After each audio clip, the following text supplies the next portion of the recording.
তো আজকে সকালে খুদের ভাত আর এই যে 2 রকমের ভর্তা বানাইছি। তো এটা হচ্ছে আলু ভর্তা, এই যে ছোট ছোট লাল লাল আলু, এই আলুর ভর্তা এটা। আর এটা হচ্ছে লাল মরিচ আর রসুন আর এই যে ধনিয়া পাতা দিয়ে ভর্তা বানাইছে এটা। তো এটা জাল অনেক, গরমে আসলে এত জাল খাওয়া ঠিকও না।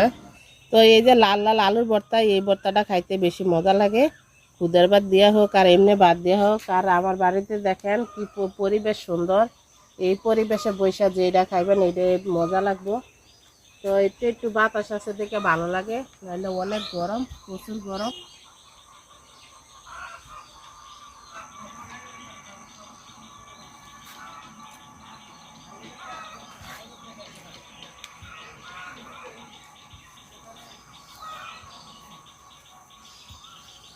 গরমের দিনে লাল লাল ভর্তা দিয়ে খুদের ভাত